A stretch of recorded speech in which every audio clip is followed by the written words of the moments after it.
하나님은 우리를 사랑하십니다. 지금 있는 모습 그대로 사랑하십니다.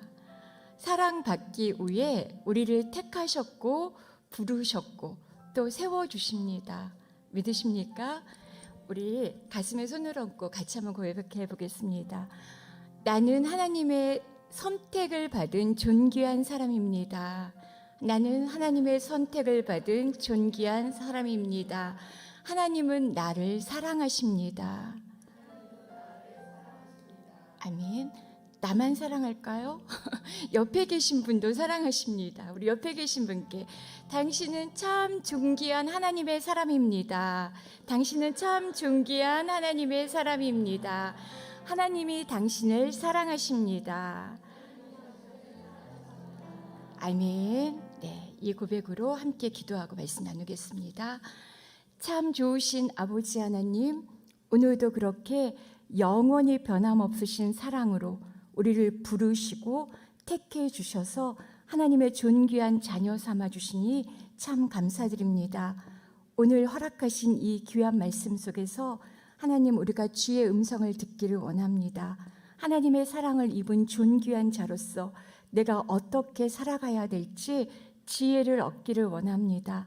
하나님께 속한 하나님의 사람으로 더욱 강건하게 말씀 안에서 붙들으시고 세워 주시옵소서. 들을 수 있게 하여 주시고 말씀에 순종하며 나아가 예수 그리스도 안에 허락하신 하늘에 속한 그 모든 신령한 은혜와 은사를 소유하는 복 있는 저희가 되게 하여 주시옵소서. 감사드리며 예수님의 이름으로 기도드립니다. 아멘. 아멘. 네. 하나님은 우리를 지금 있는 모습 그대로 사랑하십니다. 그런데 그대로 내버려 두시지는 않습니다. 우리를 있는 모습 그대로 사랑해 주시지만, 그대로 안아주시지만 지금 모습 그대로 있도록 내버려 두시지 않습니다. 어떻게 하십니까? 성경 말씀에서 가장 놀라운 약속의 말씀 중에 하나는 우리가 장차 예수 그리스도처럼 될 수 있다는 사실입니다. 우리 말씀 한번 볼까요? 고린도후서 3장 18절 말씀 다 같이 한번 읽어보겠습니다. 우리는 다 벗은 얼굴로 주의 영광을 바라보는 가운데 그와 같은 형상으로 변화해 영광에서 영광에 이르게 됩니다. 이 일은 주의 영으로 말미암습니다. 아멘. 우리는 장차 예수 그리스도처럼 될 것입니다. 믿으십니까? 아멘. 하나님께서 우리 가운데 그 꿈과 비전을 보시고 우리를 그렇게 붙들고 계시는 것입니다.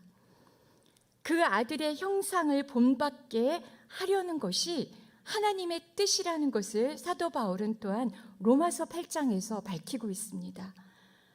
하나님께서 예수님을 이 세상에 보내주신 이유도 우리가 예수님을 닮아가도록 하기 위함입니다. 하나님께서 의롭다 여겨주신 우리를 이제는 예수님처럼 닮아가는 성화의 본으로서, 우리가 닮아가야 될 그 본으로서 예수님을 우리 가운데 보내주신 것입니다. 지난 9월부터 이제 하반기 우리 수요 오전 여성 예배 그 표 주제는 이제 11월까지는 하나님 나라와 의입니다.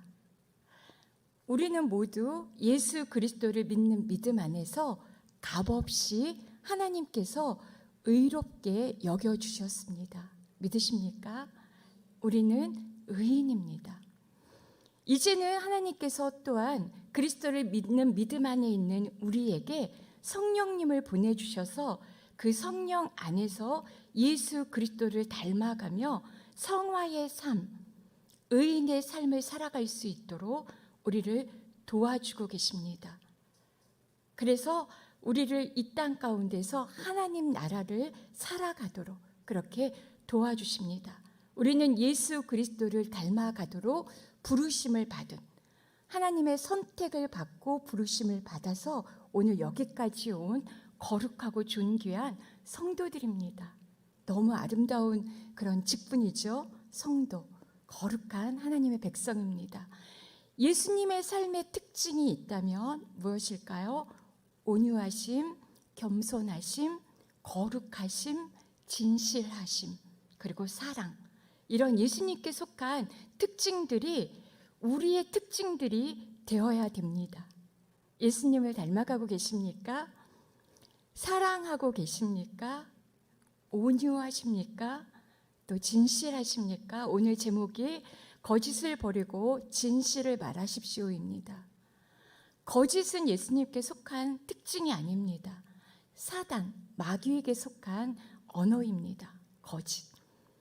예수 그리스도께 속한 언어는 진실입니다. 진실.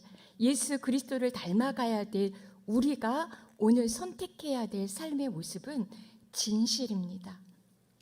오직 예수님만이 우리의 완전한 본이 되어주십니다. 다른 어떤 사람이 아니라 연예인, 멋지고 멋있는 아니면 의인 전기 속에 나오는 훌륭한 삶을 살아갔던 그 사람들이 우리에게 선한 영향력을 끼치는 건 맞지만 우리에게 본이 되어줄 수 있는, 영원히 변하지 않는 그 본이 되어줄 수 있는 분은 오직 예수 그리스도뿐이십니다. 다시 한번 말씀드립니다. 하나님은 우리를 지금 있는 모습 그대로 받아주시고 용납해 주시며 사랑해 주십니다. 그런데 그대로 있도록 내버려 두시지는 않습니다. 예수 그리스도를 닮아가도록 말씀해 주시고 혹은 고난 가운데도 처하게 하시고 어떤 어려움들을 통해서라도 예수 그리스도를 닮아가도록 우리를 이끌어 주십니다. 감사하셔야겠죠? 아멘. 예수 그리스도를 닮아가는 복 있는 저희가 되기를 축복합니다. 오늘도 하나님은 우리를 예수 그리스도로 그 아름다운 형상으로 바꿔주시기 위해 말씀을 주셨습니다. 사도행전 5장 오늘 본문 말씀을 통해 우리 안에서 회복되어야 될, 우리 안에 꼭 갖추어야 될 그 예수님의 모습이 무엇인지 발견하면서 예수님께 속한 특징, 진실하심이 오늘 우리의 것이 되길, 우리 삶 가운데 잘 자리 잡을 수 있는 복된 시간이 되기를 소망합니다. 아나니아와 삽비라 사건에 대해서 오늘 본문 말씀 1절과 2절에서 이렇게 밝히고 있습니다. 같이 한번 읽겠습니다. 같이 읽겠습니다. 아나니아라는 사람은 그의 아내 삽비라와 함께 재산을 팔았습니다. 그는 그의 돈 일부를 떼어 자기 것으로 숨겨두고는 나머지를 사도들의 발 앞에 가져와 바쳤습니다. 그의 아내도 이 사실을 다 알고 있습니다. 아멘. 오늘 본문이 다루고 있는 이 아나니아와 삽비라 부부의 사건은 이제 막 신약 시대 예수 그리스도께서 십자가 고난과 부활 후에 이제 승천하신 후에 성령님을 보내주셨습니다. 그래서 새로운 시대가 시작이 되었습니다. 우리는 그 새로운 시대의 연장석에 있습니다. 신약 시대의 성령 시대라고 합니다. 교회가 시작이 된 겁니다. 교회가 막 시작되었을 때 역사 속에 처음으로 등장하는 부정적인 사건입니다. 그리고 예루살렘 교회에 들어온 첫 번째 위기입니다.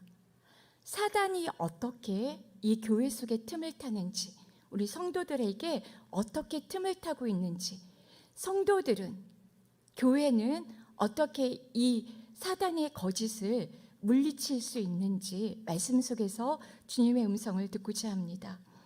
오순절 다락방에 강력한 그 성령의 임재를 경험하고 성령 충만함을 받은 사도들은 큰 권능으로 주 예수의 부활에 대해서 전했습니다.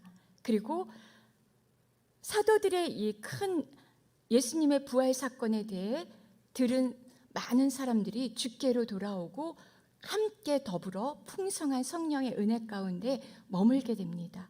그리고 모든 믿는 자에게는 날마다 성령 충만하신 가운데 그렇게 모여서 함께 기도하고 떡을 떼며 교제하는 그런 성령의 역사들이 오늘 사도행전 예루살렘 교회 가운데 있었습니다.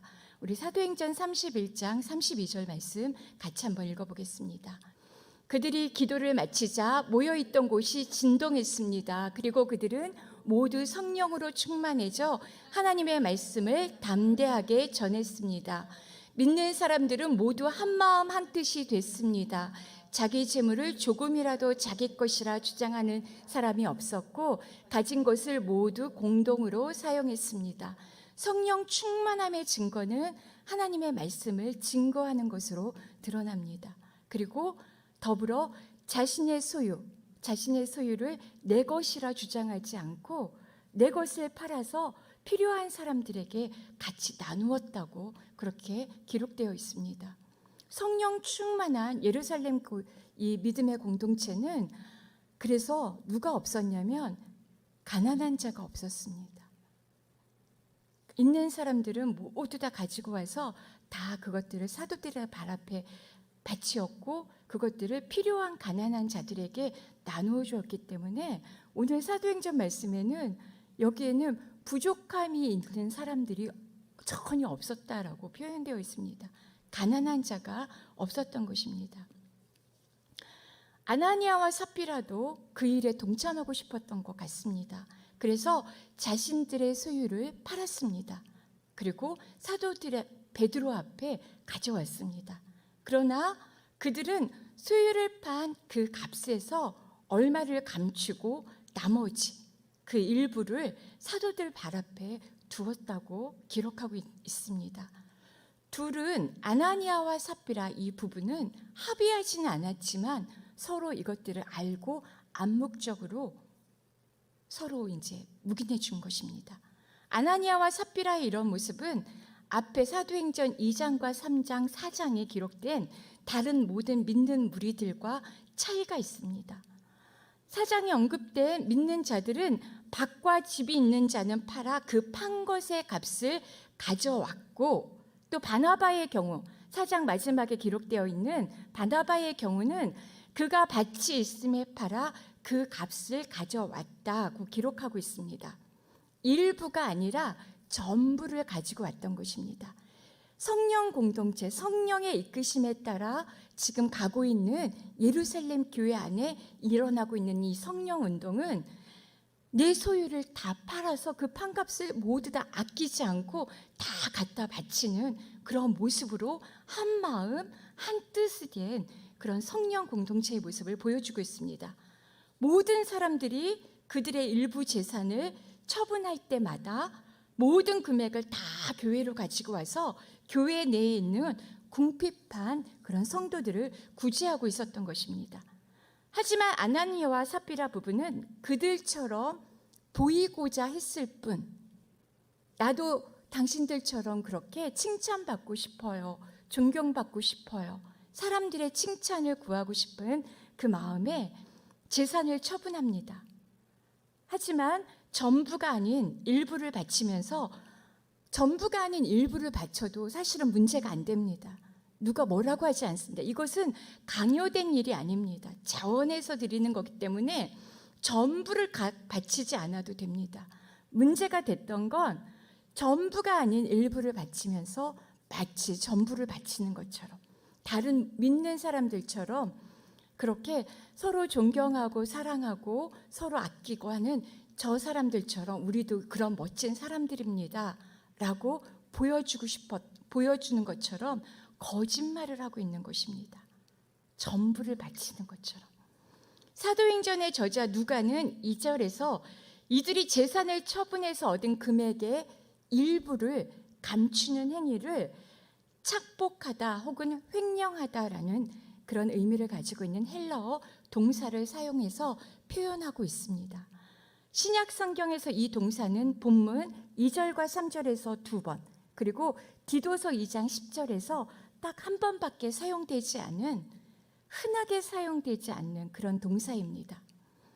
디도서 2장 10절에는 종이 주인의 물건을 도둑질하는 것과 관련해서 이 동사를 사용하였습니다. 디도서 2장 10절 말씀 같이 한번 읽어보겠습니다. 주인의 것을 훔치지 않게 하고 오직 착한 마음으로 모든 일에 충성을 다하도록 가르쳐라. 이는 그들로 모든 일에 우리 구주 하나님의 교훈을 빛낼 수 있게 하려는 것이다. 이 동사는 자기의 것이 아닌 남의 물건이나 돈을 불법으로 횡령하거나 착복하는 경우에만 사용되는 동사입니다. 아나니아와 삽비라가 그 판 것의 일부를 숨겼다는 이것은 횡령하고 착복한 것과 같은 경우입니다. 남의 물건이나 돈을 불법으로 횡령하거나 착복하는 것은 하나님의 교훈을 빛낼 수 없게 합니다. 교훈의 빛을 오히려 꺼트리는 악한 행위가 되어버린다는 것을 디도서 2장 10절에서 밝혀주고 있습니다. 이러한 단어가 아나니아와 삽비라가 처분한 땅 값의 그 소유의 값의 일부를 갖춘 데 사용된 것입니다. 아나니아와 삽비라의 행위 자체가 종이 주인의 것을 도둑질한 것과 같은 죄악된 것임을 의미합니다. 구약에서 이 동사는 딱 한 번 사용이 되었습니다. 언제 사용이 됐습니까? 이스라엘 백성이 아이성을 점령할 때 아간이 전리품의 일부를 착복한 것으로 묘사될 때 사용되었습니다. 아나니아와 삽비라의 이 거짓된 행위와 아간이 하나님의 명령을 어기고 전리품을 몰래 숨긴 그 행위가 같은 것입니다. 여호수아 7장 1절의 말씀 같이 한번 읽어보겠습니다. 이스라엘이 죄를 지었다. 내가 그들에게 명령한 내 언약을 어겼다. 그들이 진멸시켜야 할 물건을 가져가서 훔치고는 거짓말하고 자기 창고에 넣어두었다. 계속 자막 띄워주세요. 제가 이것을 사도행전 버전으로 한번 읽어보겠습니다. 아나니아와 삽비라 이름을 한번 넣어보겠습니다. 아나니아와 삽비라가 죄를 지었다. 내가 그들에게 명령한 내 언약을 어겼다. 물론 하나님은 구체적으로 명령하시진 않았지만 성령 운동, 성령의 인도하심에 따라 이것은 성령님의 감동에 따라 이루어진 일들이었기 때문에 하나님의 뜻입니다. 그들이 진멸시켜야 할 물건, 전부를 바쳐야 할 물건을 가져가서 훔치고는 몰래 숨기고는 거짓말하고 자기 창고에 넣어두었다. 똑같지요? 아간과 아나니아와 삽비라가 이렇게 한 행동이 구약과 신약에서 아주 먼 시간을 지나서 일어난 일이지만 똑같습니다. 아나니아와 삽비라의 행동, 재산의 일부를 숨긴 것은 이스라엘이 가나안 정복에 막 들어섰을 때 하나님과의 언약을 어긴 이 아간의 일과 같은 것입니다. 아간의 저주를 받은 행위를 묘사할 때 유일하게 딱 한 번 사용된 그 동일한 동사 착복하다, 횡령하다를 사용함으로써 그 죄를 인하여 아간과 그의 가족이 하나님의 온 백성에 의해서 심판을 받는 것과 같은 일이 이 아나니아와 삽비라에게도 일어날 것을 암시하고 있습니다. 둘 다 구속사의 시대가 시작되는 그때에 일어났던 일입니다.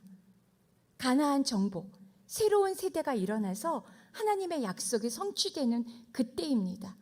성령 시대, 성령이 약속하신 성령이 왔고 새로운 교회 시대가 시작될 때 일어난 사건입니다. 그들은 감히 하나님을 속일 수 있다고 생각했고 또 그들의 행동은 교회, 믿음의 공동체를 영적으로 무력하게 하는 것입니다. 왜냐하면 거룩하신 하나님이 죄가 있는 그곳에 그 공동체 가운데 함께 하실 수 없기 때문입니다. 아나니아와 삽비라가 소홀하게 여겼던 것, 알지 못했던 것, 이 공동체 전체가 교회가 무너질 수도 있다는 것을 알지 못한 채 저지른 어리석은 행동입니다. 여호수아의 군대가 아이성 앞에서 처절하게 무너진 것은 아간 그 한 사람의 탐욕 때문이었습니다. 하나님의 명령을 소홀히 여기고 개인의 욕심, 탐욕을 채우기 위한 그 거짓된 행동 때문이었습니다.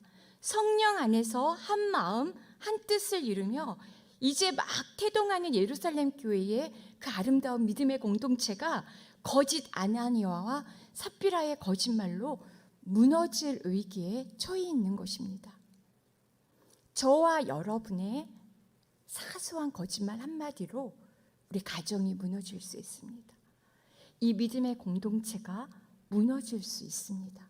하나님께서 더 이상 우리와 함께하지 않으실 수 있습니다. 그래서 하나님은 이 거짓의 문제를 엄중하게 다루십니다. 3절, 6절 계속 말씀을 보겠습니다. 이것이 어떠한 죄인지 오늘 아나니아와 삽비라가 이렇게 한 행동이 어떠한 죄인지를 밝히고 있습니다. 같이 읽겠습니다. 그러자 베드로가 말했습니다. 아나니아야, 어떻게 네가 사탄에게 마음을 빼앗겨 성령을 속이고 땅값으로 받은 돈의 일부를 내 것으로 몰래 숨겨 놓았느냐? 그 땅은 팔기 전에도 내 소유였고 또 팔고 난 뒤에도 내 마음대로 처분할 수 있지 않았느냐? 그런데 왜 이런 일을 마음에 품었느냐? 너는 사람을 속인 것이 아니라 하나님을 속인 것이다. 베드로는 어찌하여 사단이 내 마음에 가득하여 성령을 속였느냐라고 묻습니다. 아나니아가 재산의 일부를 몰래 숨긴 것은 성령 충만한 공동체의 한 마음 한 뜻을 무너뜨릴 수 있는, 사탄이 그의 마음에 가득 차지하고 있지 않으면 결코 일어날 수 없는 그러한 일임을 지적하고 있습니다. 이것은 성령과 하나님을 속이는 일이라는 것도 베드로는 더불어 계속 말을 합니다. 거짓은 사탄에 의해 사탄으로부터 오는 하나님께 속하지 않은 사탄에게 속한 그런 언어입니다. 거짓은 하나님이 아닌 사탄에게 속한 죽음의 언어입니다. 베드로가 문제 삼은 것은 아나니아가 헌금을 했는지 안 했는지, 헌금을 많이 했는지 적게 했는지의 문제가 아닙니다. 일부를 떼어놓고도 전부를 드렸다고 거짓말을 한 것이 문제입니다. 그리고 이 거짓은 하나님께 속한 것이 아니라 사단에게 속한 것이고, 사단에게 속했다는 것은 이제 이 아나니아와 삽비라 이 삶 전체가 하나님이 아닌 성령께서 이끄시는 그 삶이 아니라 사단이 이끄는 그 삶에 속했다는 것을 의미합니다. 강요하지도 않았는데 왜 재산을 팔아서 그 돈 일부를 바치면서 하나님을 속이는 이런 행동을 했을까요? 왜 우리는 시키지도 않은 그럴듯해 보이는 어떤 일들을 하면서 하나님을 속이고 또 성령을 속이는 그 일들을 가끔씩 나도 모르게 그렇게 충동적으로 벌일까요? 거짓말을 하게 하는 그 이유는 우리가 성령이 아니라 사단에게 마음을 빼앗겼기 때문입니다.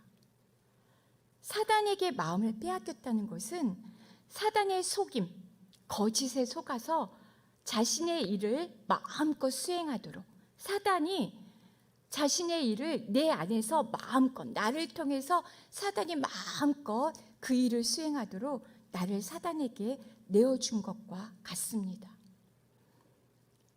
저와 여러분은 오직 성령이 충만해서 사단이 들어올 틈이 없도록 성령으로 충만해서 성령을 그 일을 수행하는 그런 성령 충만한 사람이 되기를 주님의 이름으로 축복합니다. 거짓말을 한다는 것은 그 사람이 사단의 지배 아래 있음을 의미합니다. 내 안에 조금이라도 거짓된 어떤 마음들, 거짓말이 있다면 그 순간 나는 성령이 아니라 사단의 지배하에, 그 속삭임에 머물고 있는 것입니다. 사단이 그랬던 것처럼 사실이 아닌 것을 사실처럼 말함으로써 내가 원하는 목적을 이루고자 하는 것입니다.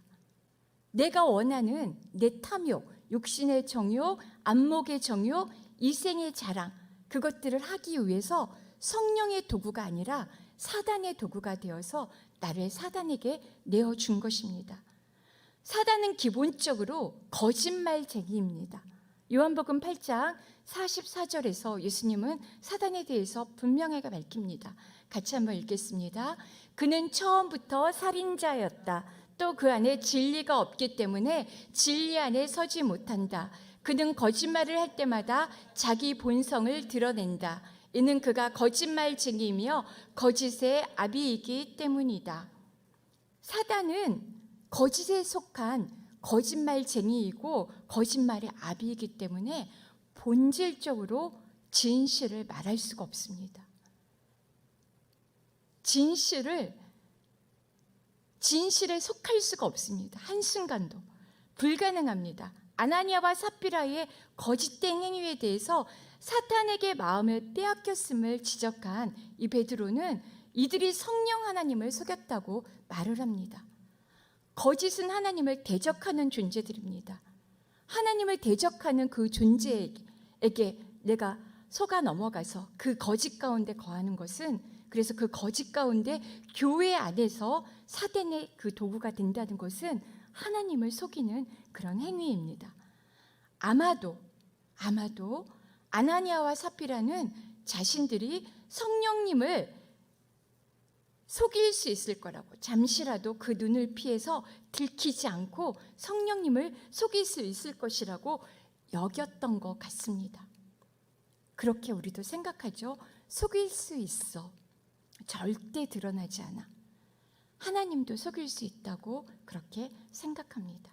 사단이 심어준 거짓말입니다. 우리 마음 가운데, 생각 가운데 속일 수 있어.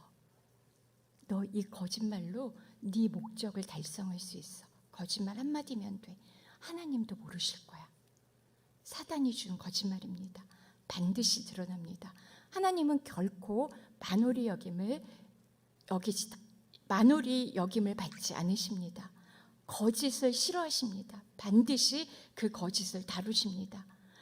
그리고 돈이야말로 나를 이 땅에서 가장 행복하고 안정된 삶을 위해 가장 믿을 만한 것이라고 또 생각을 했을 것입니다.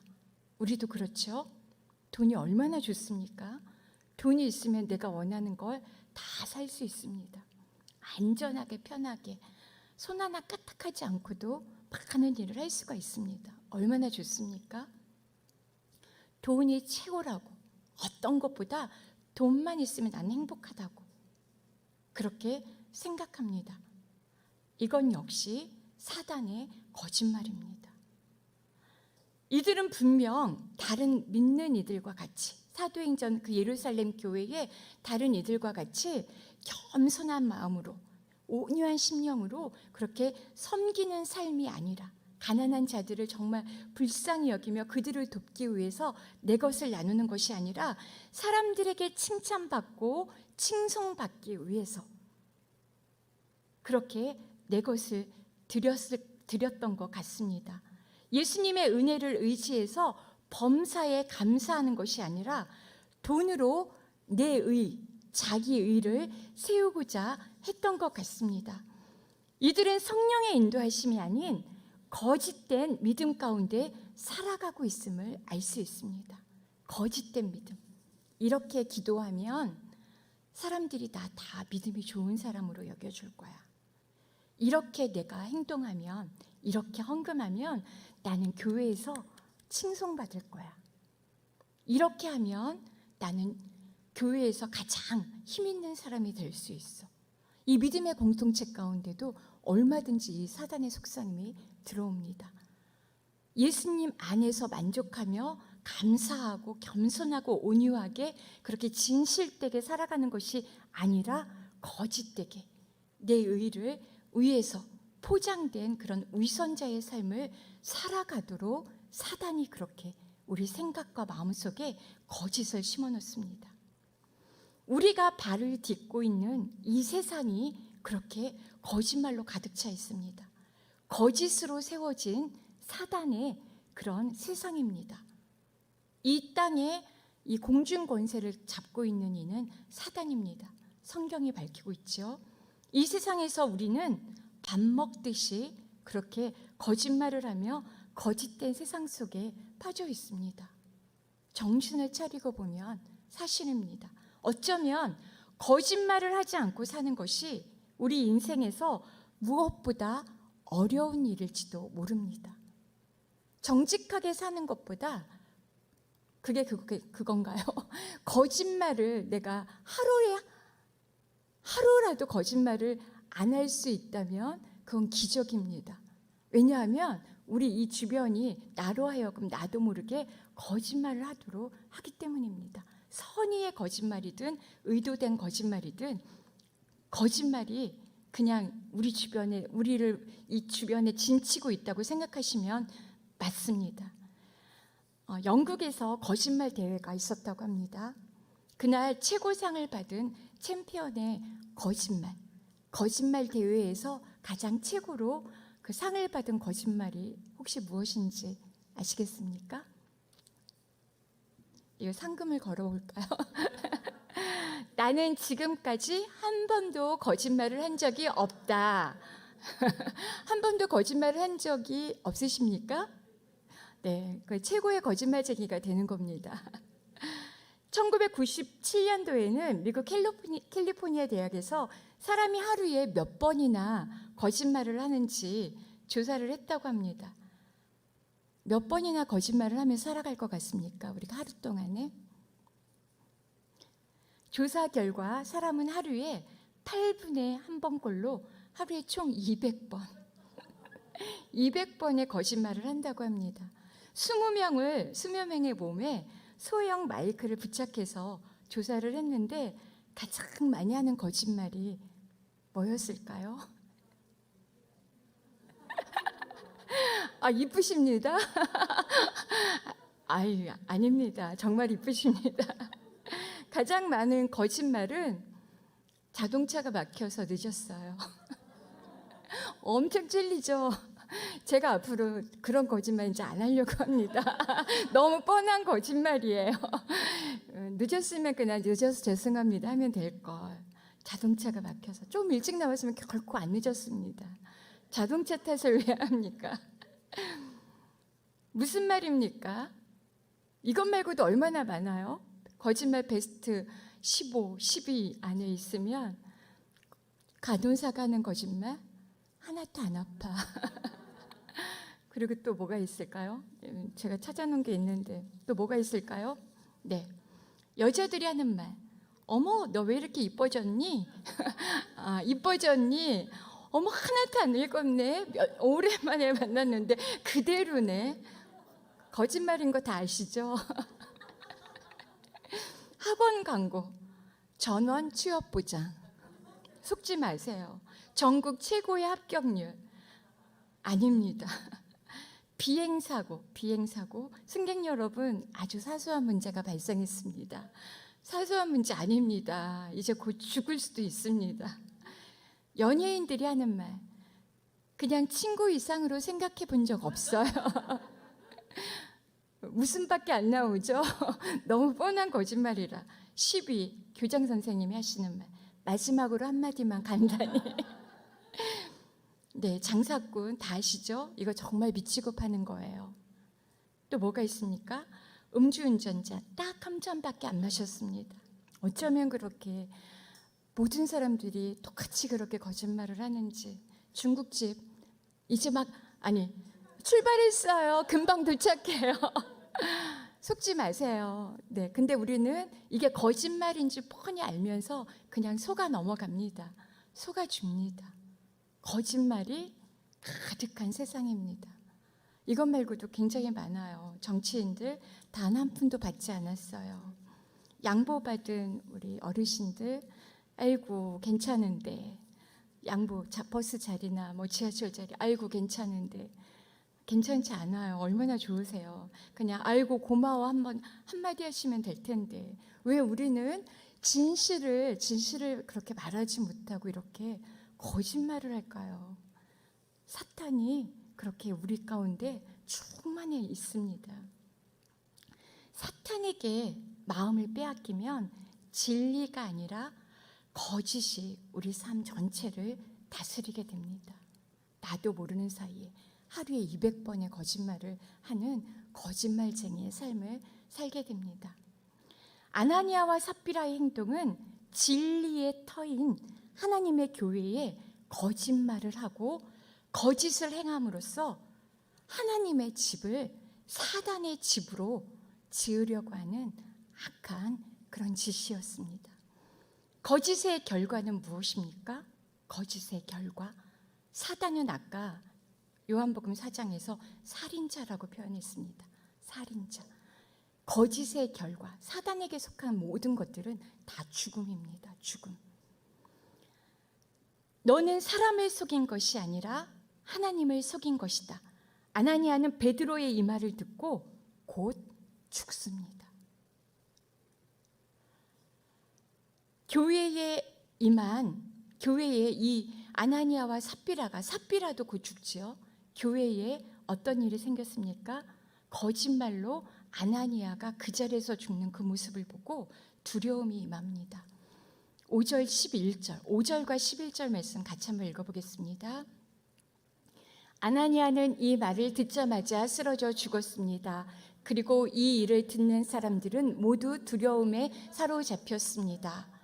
온 교회와 이 일에 대해 소문을 들은 모든 사람들은 큰 두려움에 사로잡혔습니다. 하나님은 아나니아와 삽비라의 거짓말을 반역죄로 무겁게 다루십니다. 모든 거짓말한 사람들을 그 자리에서 죽이신 것은 아닙니다. 아간이 죽였고 아나니아와 삽비라가 죽었습니다. 성령을 회방한 죄이기 때문입니다. 하나님의 거룩한 집을 무너뜨리려고 하는 악한 괴계가 그 안에 있기 때문입니다. 이들의 죄를 드러내시고 그에 대한 보응을 받게 하셨습니다. 이로 인해 사람들은 크게 두려워했습니다. 이것으로 끝난 것은 아닙니다.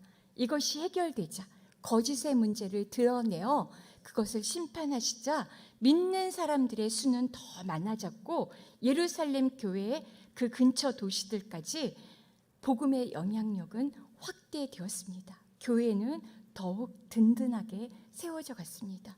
이 교회는 사단이 아니라 성령 하나님이 다스려야 될 하나님의 집입니다. 저와 여러분은 사단이 아니라 성령 하나님의 다스림 가운데, 성령 하나님의 이끄심 가운데 살아가야 될 그런 믿음의 사람들입니다. 하나님께서 선택하셨고 부르신 그런 사람들입니다. 그리스도인에게 있어서 거짓이란 선택 사항이 선택 가능한 그런 대안이 절대 아닙니다. 그리스도에게 거짓은 발 들여놓을 틈도 없는 그런 것입니다. 없도록 거짓이 우리 안에 들어올 수 없도록 그렇게 해야 합니다. 하나님이 하실 수 없는 일이 딱 한 가지 있습니다. 하나님은 다 하실 수 전지전능하신 하나님이십니다. 그런데 딱 한 가지 하실 수 없는 게 있습니다. 뭘까요? 사단은 진실을 말할 수가 없습니다. 하나님은 거짓을 말할 수가 없습니다. 하나님은 진실하십니다. 우리에게 약속하신 그 모든 것들이 다 진실입니다. 하나님은 거짓말을 하실 수가 없습니다. 내가 거짓말을 안 하겠다, 이제부터 거짓말은 나한테 없다라고 한 게 아니라 그냥 본질상 하나님은 신실하시고 거룩하시고 죄가 없으신 하나님은 거짓말을 하실 수가 없습니다. 거짓은 하나님의 성품에 절대 어긋나는 것입니다. 히브리서 6장 18절에서 이렇게 하나님의 본성에 대해서 말합니다. 함께 읽겠습니다. 이는 이 두 가지 사실로 인해 앞에 있는 소망을 굳게 잡으려고 피해가는 우리가 힘있는 위로를 얻게 하시기 위함입니다. 하나님께서는 약속과 맹세하심에 있어 거짓말 하실 수 없습니다. 아멘. 믿으십니까? 하나님이 거짓말을 안 하시겠다, 안 하기로 결심했다는 것이 아닙니다. 사탄이 진실을 말할 수 없듯이 하나님은 거짓말을 하실 수가 없으십니다. 언제나 진실을 말씀하십니다. 언제나 하나님께서 우리와 약속하신 우리 가운데 이루시겠다, 내가 너희에게 함께하겠다, 내가 너희에게 약속한다고 하신 그 모든 말씀들은 진실입니다. 하나님의 말씀대로 반드시 우리 가운데 이루어질 것입니다. 믿으십니까? 우리는 미쁨이 없을지라도 주는 일양 미쁘시니 자기를 부인할 수 없으시니라. 하나님은 거짓이 없으시다고 성경 창세기부터 요한계시록까지 하나님의 거짓 없으심과 거짓을 싫어하신 하나님의 속성에 대해서 가득가득 증언하고 있습니다. 창세기부터 요한계시록까지의 주제는 하나입니다. 하나님은 진실을 사랑하시고 속이는 것을 미워하십니다. 거짓은 절대로 하나님께 속할 수가 없습니다. 거짓 행하는 자가 내 집안에 거주하지 못하며 거짓말하는 자는 내 목전에 서지 못하리로다. 하나님께서 시편에서 말씀하고 계십니다. 거짓말하는 자는 결코 하나님의 전에, 하나님의 그 백성 가운데 거하지 못합니다. 오늘 아나니아와 삽비라의 사건을 통해서 하나님은 분명하게 말씀하십니다. 거짓을 버리고 진실을 말하라. 우리가 말해야 될 것, 우리의 언어는 거짓이 아니라, 죽음의 언어가 아니라 진실입니다. 불편하고 속상하고 상처받는 것 같아도 너와 나의 관계가, 우리의 관계가, 이 공동체가 건강하게 가기 위해서는 우리가 진실을 말해야 합니다. 이뻐지셨네요. 이런 거짓말은 성령 안에서 아니 정말 성령 안에 있으면 얼마나 이쁘십니까? 정말 아름다우십니다. 주 안에 계시면. 그런데 주 안에 있지 않은 사람에게 아름다우십니다. 이런 거짓말은 하지 마시기 바랍니다. 거짓의 대가는 진실을 말하지 않으면 죽음입니다. 죽음입니다. 아나니아와 삽비라의 죄는 돈의 일부를 자기 몫으로 남겨둔 것이 아니라 진실을 왜곡한 데 있습니다. 그 속임의, 그 거짓의 결과는 죽음이었습니다. 하나님은 지금은 우리가 거짓말한다고 죽이지 않으시니까 얼마나 다행이야. 정말 다행이지. 우리는 거짓말을 해도 돼. 당장 안 죽을 수 있어. 혹시 그렇게 생각하십니까? 아닙니다. 우리 육체의 물리적인 죽음은 우리 가운데 당장 눈앞에 이루어지지 않을 수 있을지 모르지만 죽는 것이 많습니다. 영적으로 우리 눈에 보이지 않는 많은 것들이 죽습니다. 부모와 자녀가, 남편과 아내가 거짓말함으로 가정이 죽습니다. 부부 관계가, 결혼이 죽습니다. 진실하지 못하면. 두 번째 거짓말은 첫 번째 거짓말보다 쉽습니다. 우리의 양심이 죽기 때문입니다. 또 부정행위와 공금횡령을 하면 직장에서 쫓겨납니다. 우리의 직업, 삶의 터전, 일터가 파멸에 빠지게 됩니다. 믿음의 언어, 거짓의 언어는 완전히 다릅니다. 거짓말은 우리를 죽게 합니다. 이것뿐입니까? 친밀함을 죽입니다. 신뢰를 죽이고 평화를 죽이고 우리 자존감을 죽음에 이르게 합니다. 나도 모르게 나오는 거짓말들이 있어요. 그죠? 집을 샀는데 엄마 아빠는 이 자녀가 집을 사는 걸 너무나 집이 없이 전세로 이렇게 전전긍긍하는 것 같아서 이 자녀들에게 집 한 채 해주지 못한 이 부모의 그 심정이 너무 아파서 이게 너무나 안쓰럽습니다. 근데 자녀는 이미 집을 구입을 했지요. 아파트를 떡하니 구입을 했는데 부모에게 속입니다. 왜 그런지 모르겠습니다. 자동차를 샀는데 저 멀리 부모님이 보이지 않는 곳에 주차를 하고 갑니다. 자동차 바꾼 것을 많이 목격했습니다. 여러분도 그러십니까? 왜 그런지 모르겠습니다. 그죠? 부모님이 너무 기뻐하실 텐데 근데 부모님도 또 떳떳하게 기뻐하시지 못하기 때문에 자녀들이 부모님을 그렇게 속입니다. 거짓에서 비롯되는 이 많은 죽음들 중에 가장 비천한 죽음이 있습니다. 그게 뭐냐면 그리스도의 복음의 증인으로 불러주셨는데 우리가 증인으로 서야 될 그 증인됨의 삶의 중후입니다.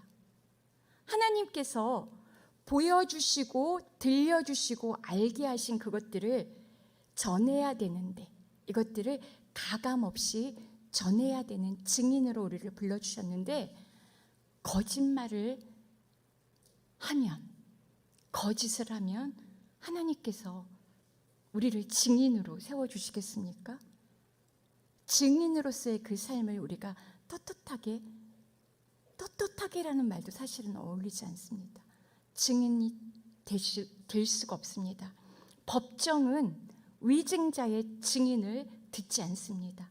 서약을 하죠. 법정에서 증언을 할 땐 증인의 그 직무를 수행하기 위해서 정직하게 진실만을 말할 것을 서약을 합니다. 증인은 진실을 말하고 진실대로 말하고 오직 진실만을 말해야 되는 사람입니다. 증인의 본분은 진실을 더 보태는 것도 아니고 진실에서 뭔가를 또 빼내는 것도 아닙니다. 그냥 진실 그 자체만을 전해야 되는 것이 증인입니다. 그러나 진실을 말하면 그 이상, 진실을 말하지 않고 진실의 그 이상이거나 그 이하를 하면 불이한 결과를 낳습니다. 진실을 말하면 정의의 자리가 그만큼 견고해지고 커집니다. 그리스도인 우리도 증인입니다. 오직 성령이 너희에게 임하시면 너희가 권능을 받고 예루살렘과 온 유대와 사마리아와 땅끝까지 이르러 내 증인이 되리라. 그리스도께서 우리를 증인으로 소환해 주셨습니다. 우리 삶의 그 각 자리에서 우리는 증인이 되어야 합니다. 법정의 증인처럼 진실을 말해야 합니다. 그 누구도 아닌 예수님 자신의 명을 받아서 증인으로 부르심을 받은 그리스도의 복음의 증인들입니다.